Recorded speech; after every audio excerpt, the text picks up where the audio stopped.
I think me visiting two homes and seeing the two ladies, in a suicidal condition really woke me up, along with, I think, this nation. Call it Christ in action, as persons in dire straits catapulting a phenomenal outreach program by a local pastor and church members to a new dimension. The Feed 100 initiative experienced overwhelming support here on the island of Grand Bahama.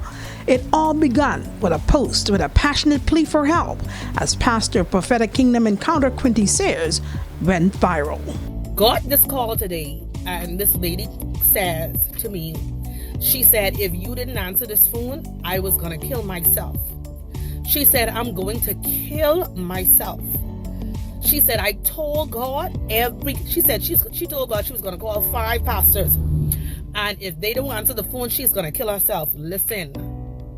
She said, I was the 5th pastor she called, and she was going to kill herself.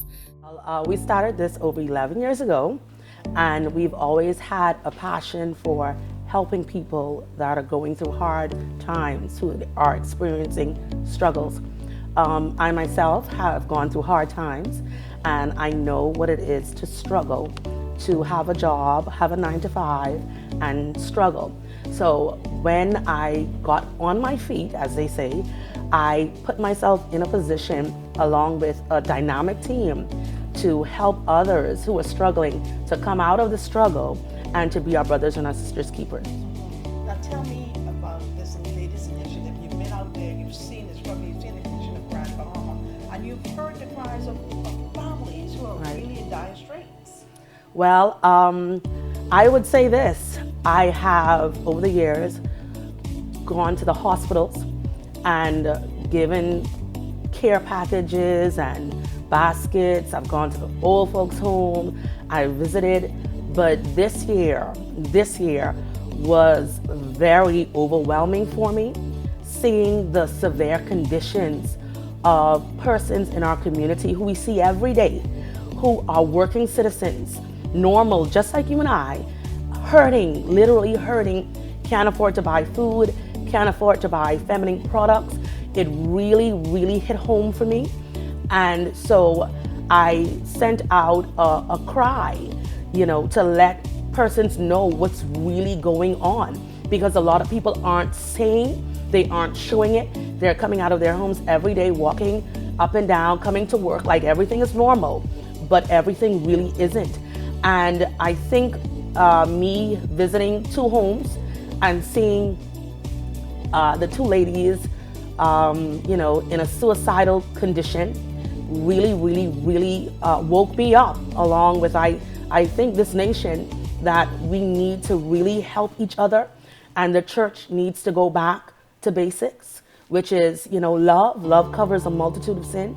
We really need to love each other, and when you love each other, you're not gonna just stand by and allow people to hurt. You are going to go out there and you're gonna pull somebody else up. I sat down with this revolutionary and phenomenal church leader about this phenomenal initiative, Feeding 100. It was 100 families. Listen, when I said that was something I just said. I said, let's feed 100 people, having no idea how I was gonna feed 100 people. Because when we said that, we didn't have one bag of grits. And we only had a limited time to put this thing, about 2 weeks to put this thing together. We're gonna feed 100 people. How are you gonna feed 100 people? You don't even have anything to feed them with. You don't have the money, you don't have the resources. How are you gonna feed 100 people? Listen, we went in prayer, we were prayerful about it. And when I tell you, if you make one step, God will make the next. God definitely made the next and the next and the next. And we were able to feed more than our mark. We had a mark of 100, but God had bigger and he had better. We fed about 134 people or something like that. And people were still coming. The event was over.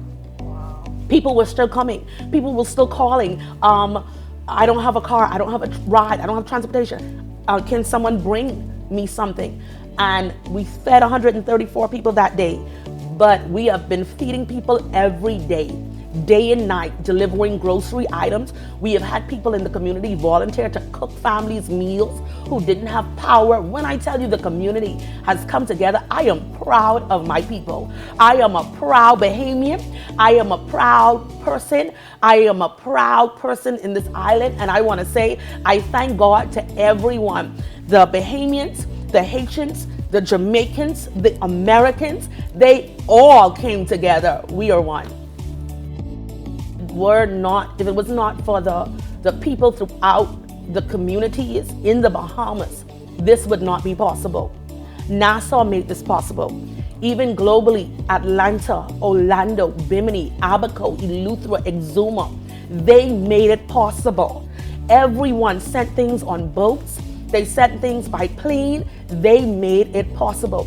A lot of people say that we are a selfish set of people. I beg to differ. We are not. We are just looking for that one voice that can alert the nation to let them know it's time to come together. And I believe that has been done.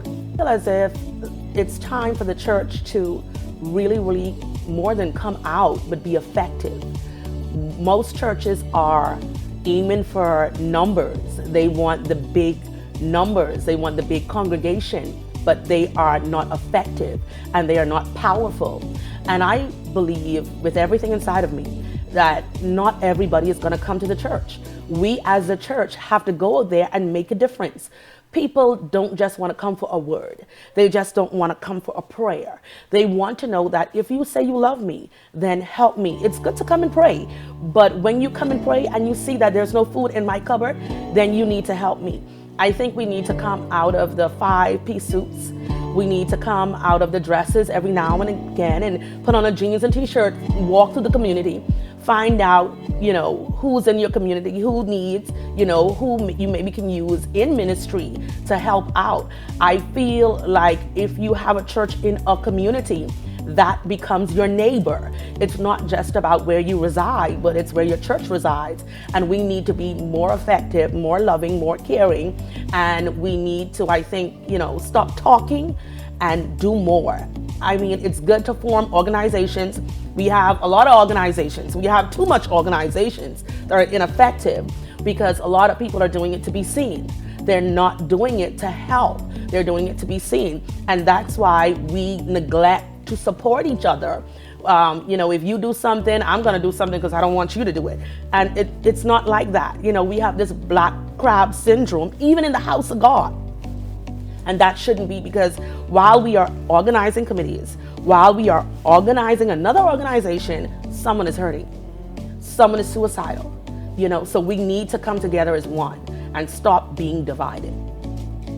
What if there was one message you want to send, not only here in Grand Bahama, but throughout the world?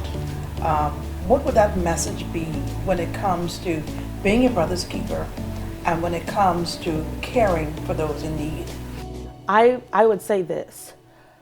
A lot of times we look down on people who are going through, not realizing that that one moment in your life could change your whole life. You can be stripped at any time. You can come down at any time. You could be the wealthiest person alive and be broke the very next day. We never know when it's going to be our time. We always look down at people so often that are going through, not knowing that you could take a turn for the worse yourself. Sickness can bring you down. So many things can bring you down. They have a saying, when you're powerful, be merciful. So don't just turn your nose up at somebody who's going through, because you could go through tomorrow. And I would say this, you got to pray for each other. You got to love each other. And you got to this is how I look at people. I look at people like this. I may be doing well now, but I could be in her shoes tomorrow. And when I'm in her shoes, I would want someone to reach out and to help me. I do good because I have children. And my children may not be in the best condition all their life, but if I can help someone, that seed that I plant, that seed that my team plants, someone is going to help our kids. I want to say this. Just remember, no man is an island, and you can't do anything by yourself. It's never about you. Members of Prophetic Kingdom Encounter, along with Pastor Quinty Sears, are truly phenomenal.